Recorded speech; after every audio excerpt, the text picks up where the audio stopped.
I've spent most of my working life writing about men. I've tried to understand what makes them tick. How do they behave as opposed to how they say they do?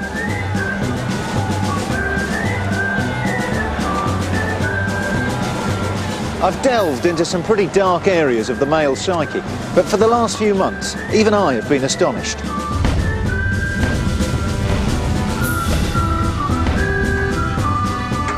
That was really sick. I wanted to pry into a little-known piece of research about how soldiers actually fight in a war. What I experienced was a bizarre ride into one of the most closely guarded taboos about men. This programme is about what will make a man kill in battle. It's changed how I think about men.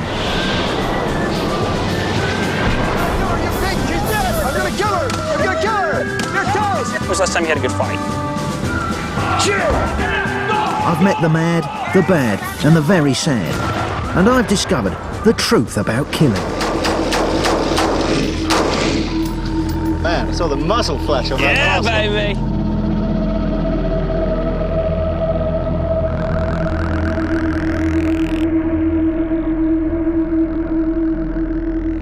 War.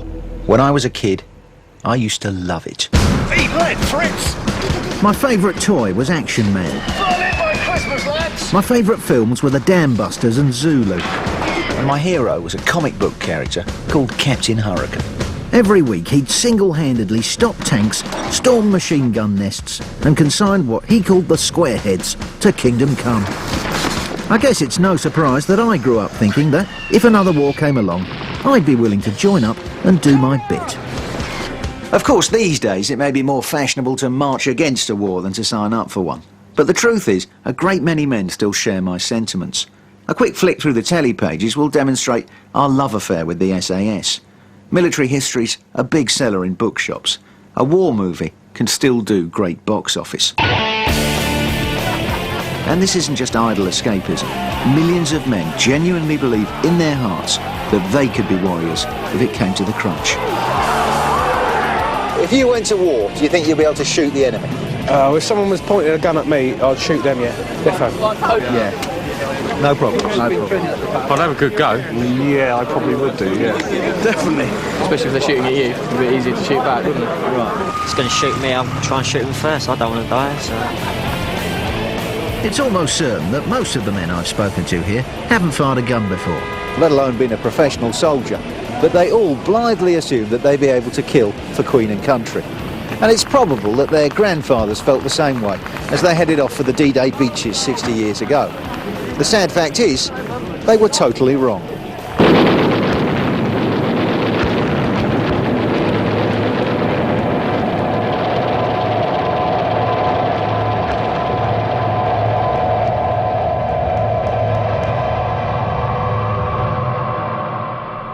In 1947, General S.L.A. Marshall of the US Army interviewed thousands of GIs who'd fought in Europe and the Pacific. What he discovered sent shockwaves through the militaries of the Western world. The people he spoke to were not the drivers, engineers, medics or signalmen. They were the frontline infantry. These were the tough guys that the Army had selected to be battlefield killers. And what Marshall found was incredible. When they'd come into contact with the enemy, less than a quarter of these soldiers had fired in their direction. But what's more remarkable is that among those who did so, the percentage who really shot to kill was not 25%, not 10%, but a mere 2%. You believe that, or? No. Bollocks. I'd be fairly surprised. I don't believe it. To put it in perspective, if the 1,000 people in this stadium today were professional soldiers trained to kill, then only the ones actually on the pitch would be able to do the job properly. The Army was horrified. Other services rushed to analyse their own data, and the Air Force soon found that more than half the total kills in air-to-air combat had been done by a mere 1% of their pilots. Research carried out by the other Allied forces appeared to back Marshall's figures. From the Battle of Waterloo to the Battle of the Bulge, all the evidence seemed to confirm that, when it came down to it, only a tiny handful of soldiers were happy to carry out the dirty but necessary business of killing. As with any new discovery, there were dissenters in the academic world. But one man who has studied the statistics in detail is Lieutenant Colonel Dave Grossman, a former member of the elite Army Ranger Corps. Now Professor of Military Science at Arkansas State University, he has no doubt of their veracity. The truth is, at the end of World War II, when our military leadership was 100% combat veterans, they knew it was true. It was not controversial, it was not particularly difficult. They knew we had a problem. The average boy out on the front lines, looking over his sights at another human being, was not able or willing to kill the poor schmuck in front of him. And we had to fix that. It may seem extraordinary, but I can tell you it's probably quite correct. Professor of Psychology Richard Gabriel is another who agrees with Marshall's conclusions. Not only does he agree with them as an expert, but more importantly, as a Vietnam veteran. I'm of the view that he's likely to have been pretty close to the money because we've seen the same situation in World War II, same situation in World War I, again in Korea, certainly again in Vietnam, and so did the Israelis. I mean, so from that perspective, the idea that somewhere less than 25% of the soldiers are shooting their weapons sounds just about right. Of course, this seems incredible. Whether you get your information from war movies or war memorials, we've all been brought up to believe in the image of our brave lads pluckily doing their bit. And set against everything else we know, it makes even less sense. 95% of violent crimes are committed by men. Millions died in wars in the last century alone. And scientists have dubbed us the violent ape, the evolutionary mistake that actively seeks to kill its own kind. Can Marshall's data really be right? Well, certainly the military took it very seriously indeed. Their initial theory was that the chaos of modern battle was undermining our soldiers' desire to kill the enemy. To discover if this was true, I decided to investigate their findings for myself. The first thing I've got to do is find a battle. I'm off to play soldiers now for the first time since I was a kid. I'm going to be meeting up with some weekend warriors at an experience in the countryside which is billed as the closest thing you can get to real combat without joining the army. I've got to say, I'm really excited. I'm going to get it going.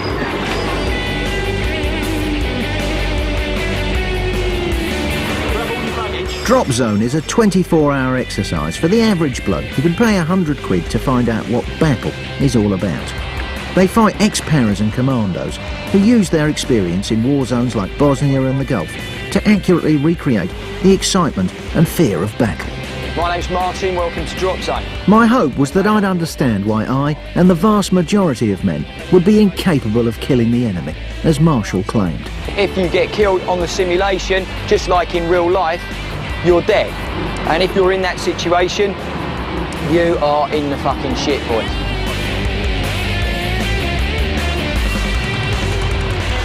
We might not all be heroes in a war. OK, I can accept that. But surely if someone was shooting at us, we'd at least fire back.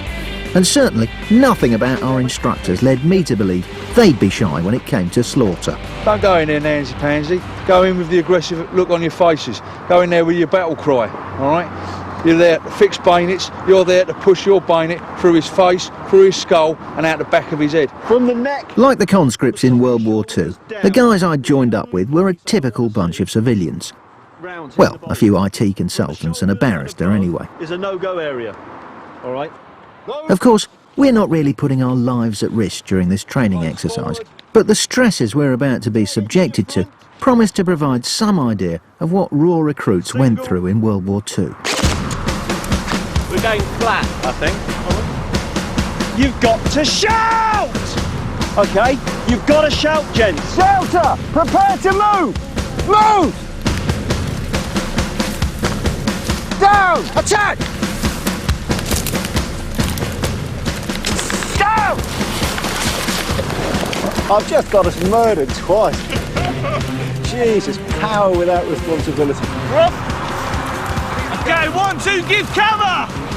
But after a few hours of learning manoeuvres, I'm still dubious about the idea that confusion would make it hard to fire in battle. Even though you're quite close to each other, we're only 5 yards apart, you have no idea what the person next to you is doing. So, you know, I suppose it would be theoretically possible to go through a whole war and never shoot at anybody, because, frankly, people have got better things to do than look at what their buddies are doing. But I do still think there must be a flaw in the data. Personally, if I'm being shot at, I'll be shooting at the person doing it. I don't want to go home with one bollock, do I? And at tea time, I got the chance to ask my comrades in arms if they felt the same. So if there was a war, you guys have obviously taken a slight interest in the military because you know you're here. Have you always felt growing up that you'd be able to do your bit, or would you be hiding in a cellar somewhere? I think I'd always want to do my bit. You do your bit, I think, wouldn't you? And do you think you'd be able to shoot somebody? We'll find out. If that had been a real person you're aiming a gun at, and you've been ordered to do it, do you think you'd be able to do it? Yeah, Yeah, so Yeah, why not? Our confidence was misplaced. After basic training, our instructors wanted to see how we'd react under pressure. They ambushed us with stun grenades and smoke bombs. Soon the machine gun pellets were flying at us, and the result wasn't pretty. Delta 3-4, prepare to move! it suddenly kicked off. There are two guys in berets just behind that fence over there, and they're firing at us, and we're firing at them. To be honest, I'm beginning to see why a lot of people miss. My helmet slipped over my eyes. I'm just firing in the general. I'm not aiming. It's not like you were with the target. There's a general sort of trouser browning motion which can really seriously affect your aim. Despite the confusion, when the order came to charge, we all went for it, after a fashion. And I'm glad to say, we all pulled the trigger. Section leader! Reorg here! 2 enemy dead! Now! Get in there! Get in there!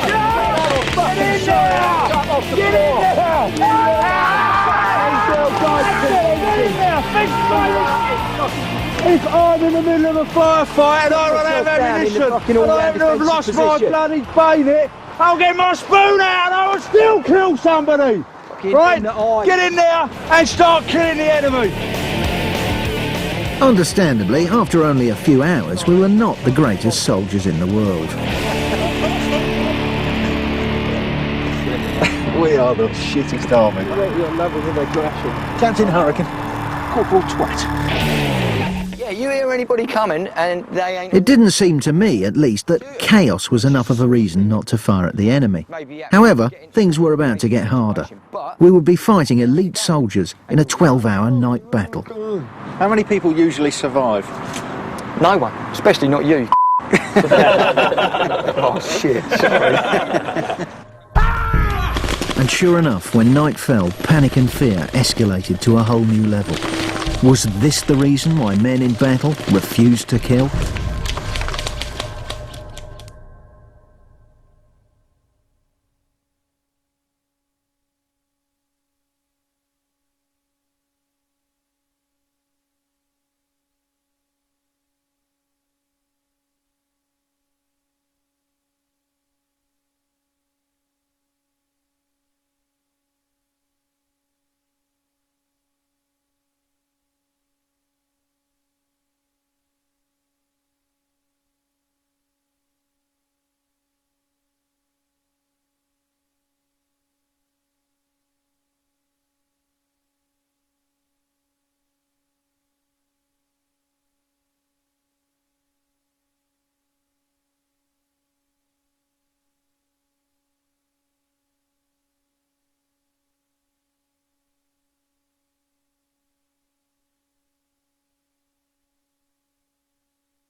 Right, okay, gents.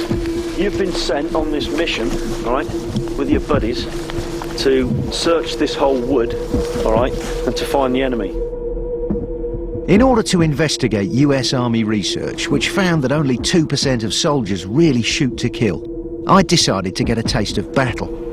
Along with 10 other volunteers from Civvy Street, I was being taught the basics of combat by some elite forces personnel.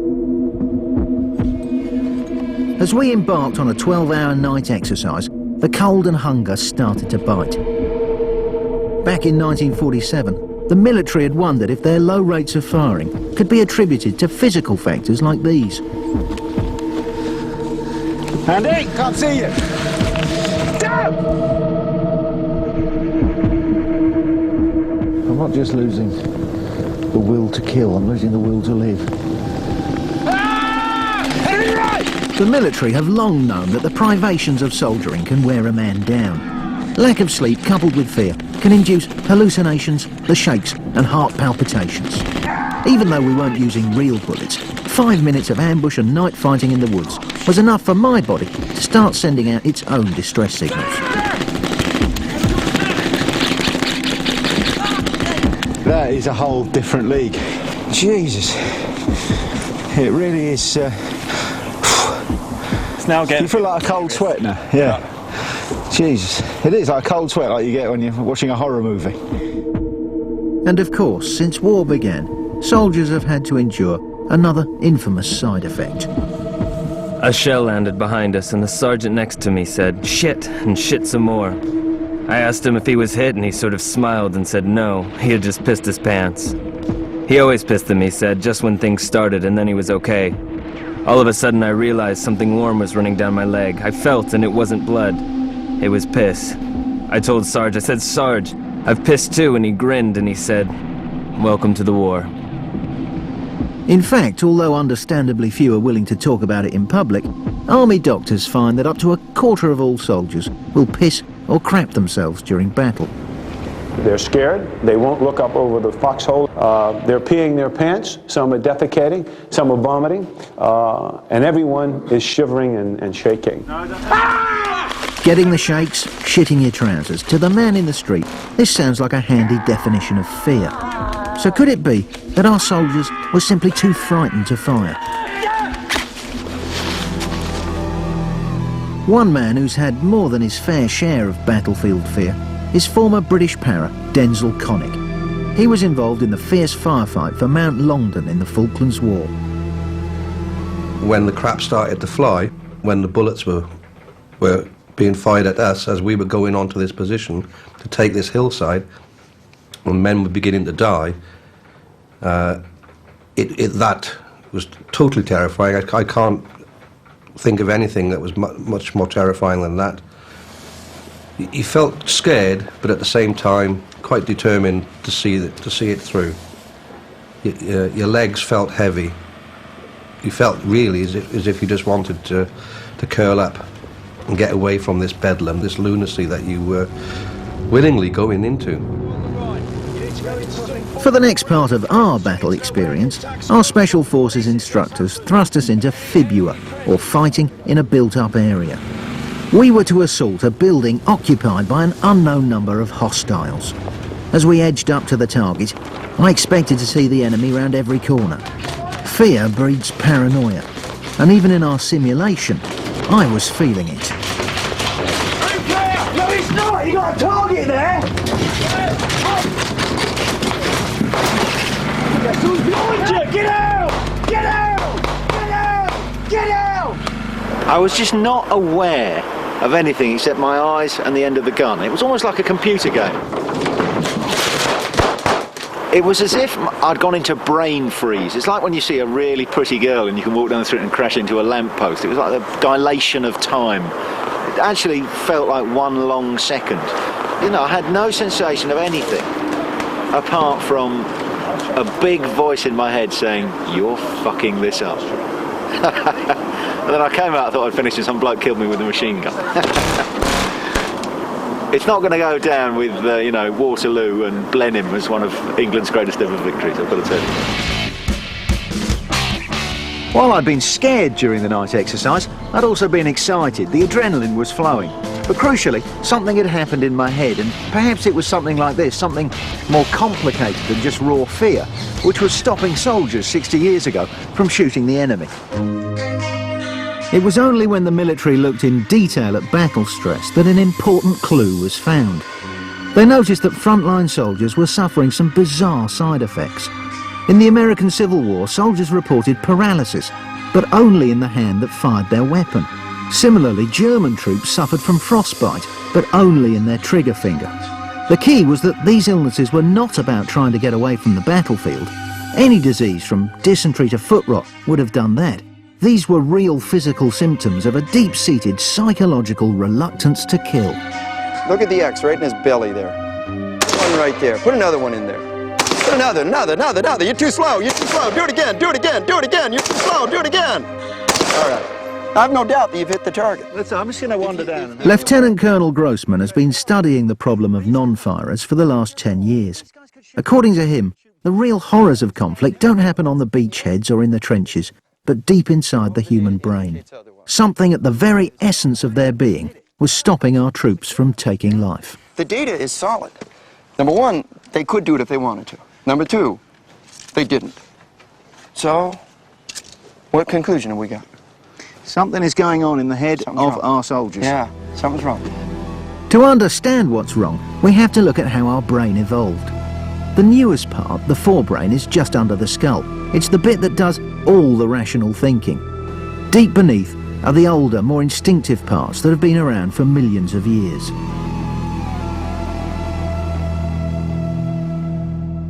People often report that their brain freezes when they're in a terrifying situation. Well, there's a good reason for that. When you're frightened, an older, more primitive part of the brain takes over. Deep inside the temporal lobe, there's a structure called the amygdala, which is basically the threat-detecting organ in the brain. It receives direct sensory input, so if there's an unexpected explosion, information about that sonic event will reach the amygdala within about 12 milliseconds. Having got there, the amygdala can then set off a whole series of responses that may be appropriate to a threatening condition. But there is a downside to having an older, more primitive part of the brain in charge of us. We know, physiologically, that when you're literally scared out of your wits, that the forebrain shuts down. There's nobody home. You and I know you can't have an argument or discussion with a frightened or an angry human being. Well, why can't you have a logical, rational discussion with a frightened human being? Because there's nobody home. I was intrigued. I had to test this. I had to get scared out of my wits and see what happened. No! You're going to feel your throat dry up. You're going to start shaking. It's all adrenaline, so don't worry, it's pure natural. John Braun is a martial arts teacher with a difference. He's a bouncer with direct experience of over 100 street fights. He trains for real, scaring his students with the kind of intimidation that they're likely to face from a mugger. John's techniques are based on the idea that when the body's terrified, when the adrenaline's flowing, you can't think, never mind defend yourself. Our first test was to say no 3 times and hit John's arm. He was playing the aggressive punter, me, the bouncer. Where you going? Where you going? Where you going?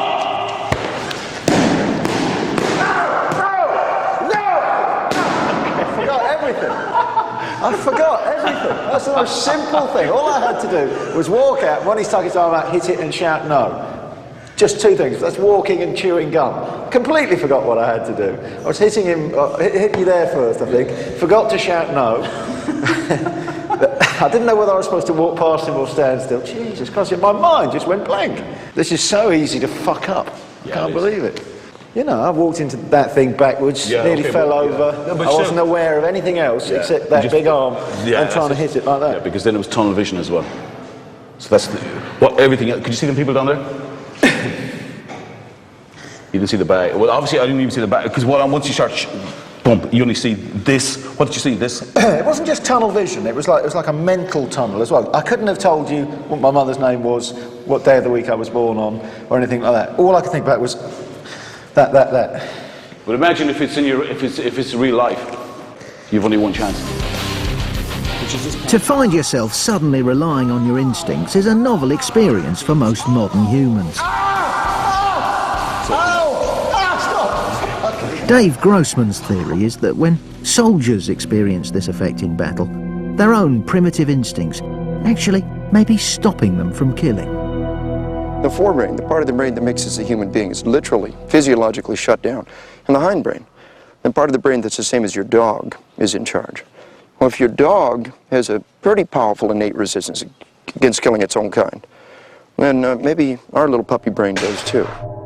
It seems our brain becomes almost pre-human.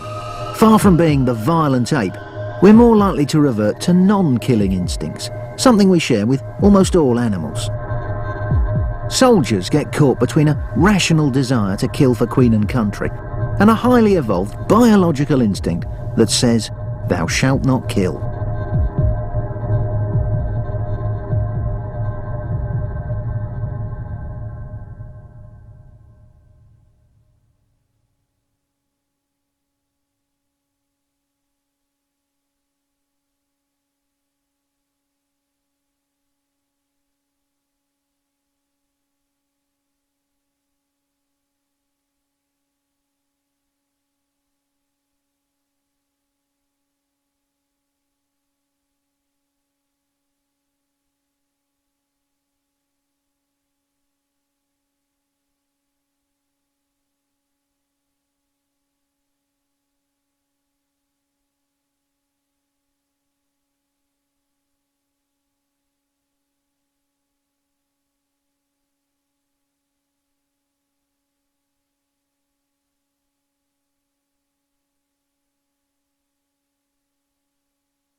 I was halfway through my journey to investigate a military claim which seemed to show that only 2% of men really want to kill the enemy.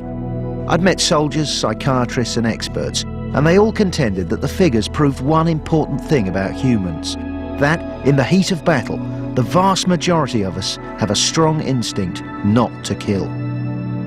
Perhaps the survival instinct is survival of the species. And when the forebrain shuts down, all of our cognitive rational processing goes away, and we see another member of our own species, and our innate gut response is, hey, we shouldn't be fighting each other. We should be standing back to back and facing off the tigers and the wolves. I don't think killing's a natural thing. I think it takes a heck of a lot of forceful thought to make someone kill another person. And you have to sort of lock out the normal humanity that most of us possess most of the time, thank God, to be able to do that job, to be able to kill someone else. It's not something that is a natural thing to do. The idea that killing our own goes against human nature makes sense. But we've all seen news reports from war zones of soldiers blazing away quite easily. How can this be explained? Think of two dogs fighting each other. One of the dynamics is not active fighting, not fighting to kill, but posturing. You know, out in the schoolyard, you see a lot of posturing. You know, you see a lot of this. And I'm not fighting. If I wanted to kill you, I'd go for the throat, you know, or go for the eyes. But I'm not doing that. Right. What's happening is we're engaging in posturing dynamics. That's not fighting, and it's not flight. It's posturing. Now, then you have submission. You go like this. I don't want to do that. You've submitted. You've cringed. So you're not running away. You're not running away. But in a healthy environment, you've established, hey, You're the alpha male. I'm subordinate. I accept your dominance. And in a healthy environment, the alpha male will let it go at that. Lieutenant Colonel Grossman believes that in battle, when adrenaline shuts down the forebrain, men will instinctively posture rather than kill. It's what all animals do when fighting their own species. They try to settle disputes by making huge displays of supremacy. Their contests may look savage, but they rarely end in death. So does that explain all the people who aren't shooting to kill? They're just shooting to say, we've got a gun. Sure. You see lots of posturing, which they're firing into the air, trying to stun the enemy. Firearms is just this awesome posturing tool. Grossman's remarkable theory suggests that what men instinctively want to do in battle is scare off the enemy. And there's certainly anthropological data that bears this out. Many tribal conflicts were largely symbolic affairs with lots of shouting and mockery. Few people were actually killed. And even more recent conflicts, such as Waterloo, were marked by massive displays of posturing. Dr. Gary Sheffield is a senior historian to the British Army and an expert on the battles of the 19th and 20th centuries. We tend to have an image in our mind that Napoleonic battles were decided by lines of men coming up against each other and blazing away with muskets. Well, in fact, I think it's much more about psychology. This explains why armies wore such brightly coloured uniforms. They might seem ridiculous to those of us brought up in an age of camouflage. You might as well pin a target on your chest as wear this stuff. But they are designed precisely because the wearer wants to be seen. The epaulettes, the shiny braid, even the size of the hats. They're saying, we're bigger than you. Present! And the noise these armies made, from bagpipes to drummers to the rebel yell, they were all there to scare the enemy away before a battle started.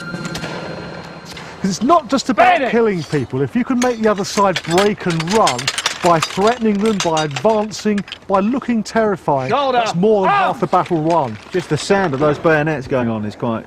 Absolutely. eerie. Particularly if you're advancing against an enemy and suddenly you see people yelling. Right. And this is the point at which the psychological warfare starts to kick in, because one side is advancing determinedly on the other, and it was really almost a game of chicken. Whose nerve would break first? But if no one broke and the two sides came together, you'd expect the slaughter to begin. However, once again, the data seems to support the theory of mass non-firing. Back in the late 1700s, the Prussian army conducted an experiment to see how effective their infantry were. They basically took a unit and had them firing their muskets at a series of paper screens at different ranges, and their hit rate was pretty good, up to 60–70% on some occasions. But when these same troops fought in a battle, their performance was found to be very different. 1,000 men firing at even closer range should have been hitting more than 500 of the enemy with each volley. The actual figure is remarkable. They managed to kill 3. Not 300, 3. If the armies of the Napoleonic era had really wanted to kill each other, there was a far simpler and faster way of doing it. The longbow could loose off over 12 shots a minute with deadly accuracy. A musket could fire 2 or 3 shots a minute and would jam frequently. But, of course, it was loud, smoky and scary. Back in Arkansas, Lieutenant Colonel Grossman thinks that throughout history, infantrymen have managed to do their duty, but still missed the enemy by a fraction. Do you understand that firing at those targets down there, a 1/16 of an inch variance in my barrel is the difference between a hit and a miss? An 1/8 of an inch, a 1/16 of an inch variance is the difference between a hit and a miss. And so it is so easy to fire over their heads. But surely, I'm standing next to you in our line of men, and if I think you're not shooting straight, aren't I going to be really pissed off with you? And well, you're not paying much attention to me. He also believes there's historical evidence which shows that many soldiers never fired at all. In the American Civil War, in the Battle of Gettysburg, of the tens and tens of thousands of weapons that were collected, the majority were loaded. And of those, over half had multiple loads in the barrel. One with 23 loads all the way up the barrel. Do you understand? A man stood there in combat with bullets whizzing around his head. He loaded the weapon. He brought it up. He didn't fire. He brought it down. He loaded it again, and he did that 23 times. He didn't want his fellows to think he wasn't shooting, but he was the opposite of a coward. Maybe. Because he was standing there in the line. Yeah. There has to be something deep, primal, innate, almost virtually universal happening. And I think what we're running into is the need to participate, clashing with the resistance to killing. What Grossman is saying is that the men of our grandparents' generation who went to France to fight the Nazis wanted to kill the enemy. They just found that they couldn't. Let's say we're in a trench, or we're on a beachhead in Normandy, or we're going into the Battle of the Bulge, or whatever, and there are 2 guys in my company of 100 people who are doing all the killing. What's everybody else doing if they're not getting? First off, let's say that 15 are firing. Let's say 15 out of 100. Let's take Marshall's data. Let's say 15 out of 100 are firing, maybe 20 out of 100 are firing. Maybe 2 are really firing effectively, aggressively, taking it to the enemy. These are our 2 heroes in every company. What are the others doing? Marshall's research says they'd run ammunition, they'd resupply, they'd find ammo, they'd do whatever you want to. But these guys, they're not being cowards. They're not running away. They're still on the battlefield. Yeah. You know, they're calling for help, they're directing fire, they're running ammunition. So in a way, they are getting shot at themselves. And they're making a contribution. But they just know that they're going to be no good at killing. They're not doing it. His arguments may be persuasive, but there's one thing Lieutenant Colonel Grossman can't talk his way round. And that's the millions of dead from World War II. He maintains that the vast majority of victims were killed by air bombardment, artillery and crew-served weapons like tanks and machine guns. But if the troops operating these managed to avoid feeling a deep innate resistance to killing, why couldn't the infantry do the same? To answer this, we need to go back to Russia in 1941. This is footage of Heinrich Himmler, architect of the Holocaust. He's on a trip to the newly captured city of Minsk to check on the progress of his death squads. By all accounts, he was in a jolly mood, joking with officers as he drove up in his staff car to witness a routine execution of captured Jews. But within moments of seeing the first man shot in the head, Himmler had to be led away feeling nauseated. It would be hard to imagine anyone with less feeling for his victims. He would, after all, sign away the lives of 6 million. But as he discovered, there's a big difference when you have to see death with your own eyes. And this is something every soldier in close combat has to deal with. You see people's expressions on their faces. You hear them crying and pleading. You know, there's nothing worse to have to kill someone that's pleading to live. Even though they might be speaking a language you don't understand, you do understand things like mother, and you do understand when a man is scared stiff, looking at you. Just the eyes, without language, will tell you that he's had enough. He doesn't want to die. He's scared. Please don't kill me. You can see that in people's faces when you're that close and you're close enough to and have to kill them from that distance. That is what grips a man.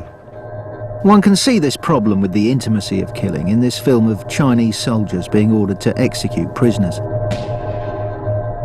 A bullet in the back of the head is easier to administer than a shot between the eyes, for one important reason. The face and the eyes are the mirror to the soul. And we're actually looking in the soul of another human being and killing them. And that's difficult.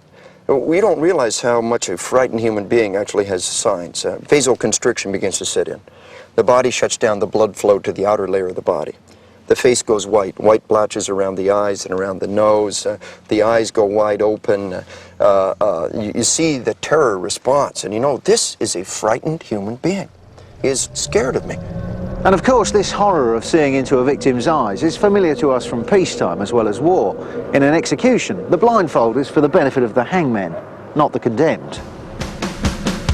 By now, I realised that no training exercise, however realistic, was going to give me a total insight into what men really go through in battle. But luckily, I didn't have to experience the blood and the carnage for myself, because about the same time that General Marshall was compiling his report back in 1947, Two American psychiatrists called Swank and Marchand were gathering some even more explosive data. They were trying to measure the effects that the horrors of modern war had on servicemen. Swank and Marchand looked at the response of soldiers after 60 days of continuous day and night combat on the beaches in Normandy. Ordinarily, we can give a soldier a break. They don't have to do 60 days of continuous day and night combat. Usually we can rotate them out. But in the beaches in Normandy, there was no rear lines. You were in constant mortal danger 24 hours a day, 7 days a week for months on end. Swank and Marchand say that at the end of 60 days, if those boys couldn't get a break, 98% were psychiatric casualties. Well, about the other 2%? Well, they were sociopaths, yeah. They were having a good time. So there's something about combat that drives 98% of men insane, and the other 2% were crazy when they got there. Could it really be a coincidence that the figures dovetailed so perfectly? The 98% of GIs who Marshall found were unwilling to kill, and the 98% who Swank and Marchand found succumbed to the stress of battle. Were the people we think of as heroes actually criminally insane? I'd begun my journey wondering, could I be a soldier? Now it seems I was asking the wrong question. I should have asked, am I a sociopath?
I'd begun this inquiry by wondering if I had the right stuff to be a war hero, like my boyhood idol, Captain Hurricane. But a 1947 study by two American psychiatrists suggested that most heroes aren't normal. In fact, psychopathic was the word they used. So where does that leave my beloved Spitfire pilots, or the gallant men of Rorke's Drift who held off 4,000 Zulus, or indeed my personal favourite, a true superhero and the only man to win a VC on D-Day, Stan Hollis. In June 1944, Stan Hollis, a colour sergeant major with the Green Howards Battalion, climbed off the side of a Royal Navy troopship and got into a landing craft just like this one. His regiment had been ordered to attack the heavily defended beaches of Nazi-occupied France. As Stan and the rest of D Company advanced inland, they came under heavy machine gun fire. Hollis sprang up and charged 30 yards towards the nearest German pillbox, spraying it with his Sten gun as he went. He got to the slit, stuck in his barrel and hosed down the interior, then climbed on top and dropped in a grenade to finish off the survivors. Not satisfied, he then advanced towards the next pillbox in line, whereupon 25 terrified Germans promptly surrendered. Now I really can't believe that Stan Hollis and the like were all psychopaths. And to be fair to the boffins, they're not saying that all heroes are like Hannibal Lecter. It's just that their brains are wired in such a way that lets them cope with killing, day after day after day. You know, I knew this guy, you know, in peacetime as well as in action. And the guy was a great friend of mine, and as nice a man you could ever wish to meet. Everybody would say, what a charming, nice fella that is. And I would often think to myself, yeah, you don't really know the other side of him. I knew the guy, you know, would drop men like flies. And this guy was nuts, and he actually showed himself in battle to be a lunatic. He was a complete psychopath, and that's how he eventually died. And I'm sure he died in a manner that probably pleased him as well, because he was doing something he probably enjoyed doing. He just loved fighting, and wouldn't have surprised me if he didn't mind killing people at all. To find out what it is that makes these people such effective killers, I've come to Cardiff University. I'm also going to see if I have any of the characteristics that would make me a natural killer. Professor Robert Snowden is one of the UK's leading experts on psychopathy. I was struck immediately by the similarities in Robert Snowden's work to that of the other experts I'd met. For him, the human face is the key. The face is a very important signal for human beings.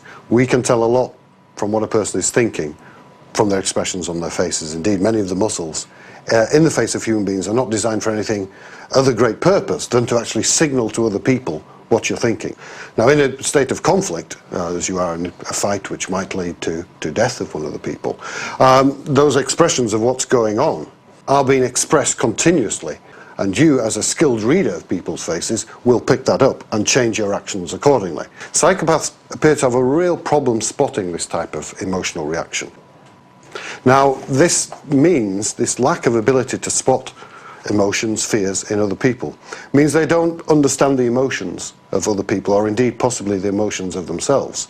And so for them, when they kill, they don't see this as a really bad thing in the way we do. They don't understand the fear, the consequences for themselves, and the consequences for everybody around that a violent act like that would produce.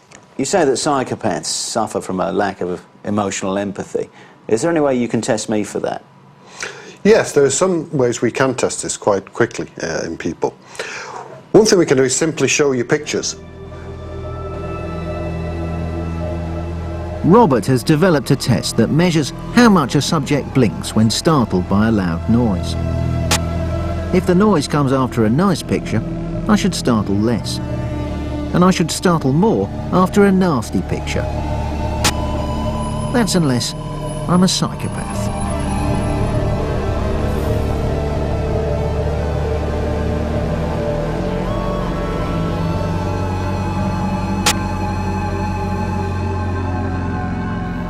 Was I blinking in the right places? Am I some sort of...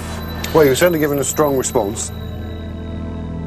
What we found previously is for most people, when you're looking at a nasty picture, you get a much stronger response, because the nasty picture brings out the defensive reactions within you, and you're ready to react to nasty stimuli. However, when you're looking at a nice picture, something like food, this actually, within your brain, activates the appetitive system, makes you want to hunt for food, hunt for mates, etc. And so you're not in this defensive mode. And so actually you startle much less under those situations. What's interesting is previous research has shown that in psychopaths, you don't get that difference. The nasty pictures don't seem to introduce this defensive reaction that normal people do. So if I were to find it easy to kill someone, I'd probably react the same to the picture of the cake as I would to the picture of the guy with his face sliced Exactly. up. The idea is that the picture of the mutilated body in some people doesn't provoke this defensive nasty reaction. They just see this as a picture of a fork or a picture of a rolling pin with no more emotion to it than that. Right. Thanks. Okay, I'll go get the results then. Okay.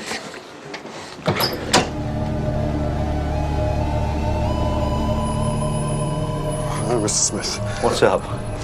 Well, we've drawn a little graph of the results that we've got here. This actually measures how much you jumped, how much you startled to the various pictures. And this was the average response when the pictures were pleasant, such as the naked ladies and the food. Right. And this is the average response when the pictures were unpleasant, the mutilated bodies. Right. And as you can see, your response in this condition is almost twice what it was in this condition.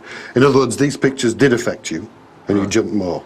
So this doesn't show any psychopathic type traits in this particular test.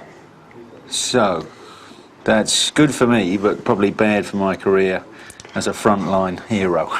Great. Normally I'd be very happy with that result, but there go all my adolescent dreams of being a hero. I'm going to keep this in case any of my ex-girlfriends accuse me of being a psychopath. I'm not. Science has spoken.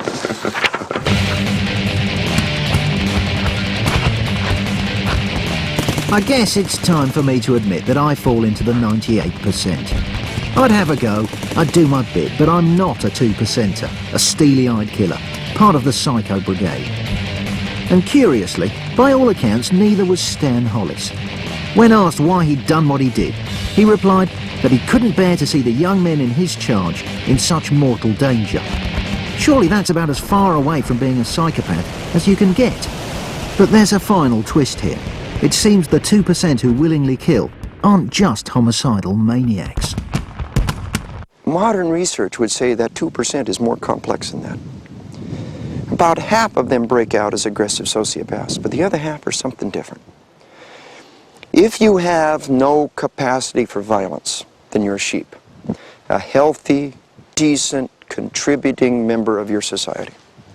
If you have a capacity for violence and an absence of empathy for your fellow human beings, then that's a good working definition of aggressive sociopath. Capacity for violence, absence of empathy. What if you had a capacity for violence and a love for your fellow citizens? A powerful empathy. This is not a sociopath. He's not a sheep. What is he? A sheepdog, a warrior, a cop.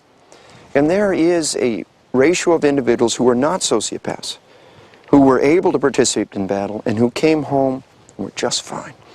And our goal is to learn from those people. Whatever it is they have, we want.